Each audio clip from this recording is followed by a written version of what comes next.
One interesting fact about the shoulder is that we often refer to it as a ball and socket joint, when in fact, it's not really a ball and socket.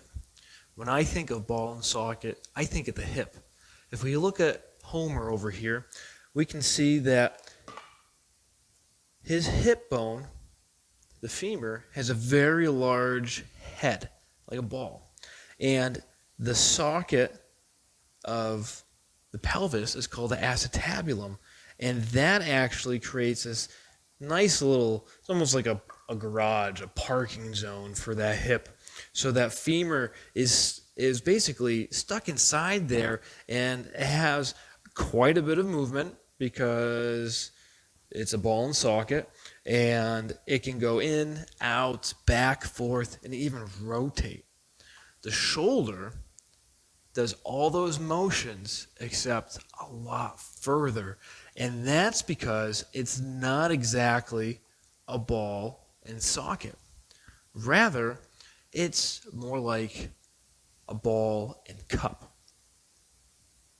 To give a little clear depiction of what that means is from a golf ball and a golf tee. So the shoulder, the scapula, has this cup, and it's kind of funny because this is almost about the same size as the model here, and that cup is just like that on that scapula. And here's the ball. It's oversized compared to the humors, but it makes a good analogy. So what happens is that ball has to stay inside that cup as it spins.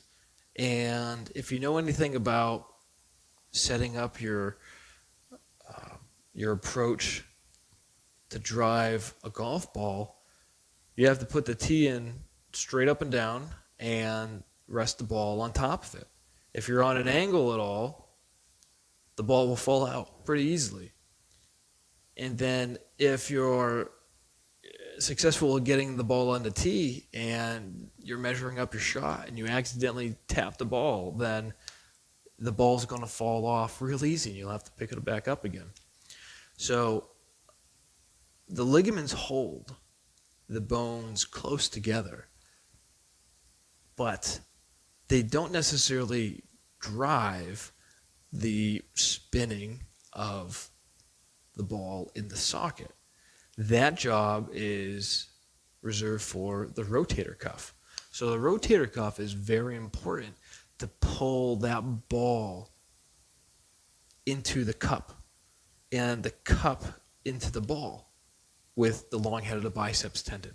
So collectively, the engagement of those muscles, when you go to reach for something, grab something, pick it up, reach it overhead, whatever it might be, you're engaging those rotator cuff muscles to help the ball stay in the center of the socket. And when it stays in the center of the socket, it will allow for the normal spinning and downward motion of the humeral head. So I'll go back to my representation using my hands. And again, this is not a socket, this is a cup. And then this is the ball. The hip will look like this, but the shoulder will be more like this. And when I go to raise my hand, which is down here, my elbow, I'm going to raise my hand up, and that ball is going to spin inside the center of the cup. And that spinning is being produced by some of the shoulder blade muscles and the rotator cuff. And a lot of this is going to be dependent on how in tune we are with our shoulder. When there's a problem with the rotator cuff, what happens with the ball, instead of spinning in this type of fashion, the ball will actually start to roll and then come upward. So this rolling upward is the result of lack of downward mobility of the humeral head. So we call this a superior translation of the humeral head. And when this happens over and over, it will cause repeated damage to structures of the shoulder, like the labrum. It will, start to fray more of the rotator cuff tendons of what's intact, and it lead to arthritis, shoulder impingement. It's not going to be a great situation.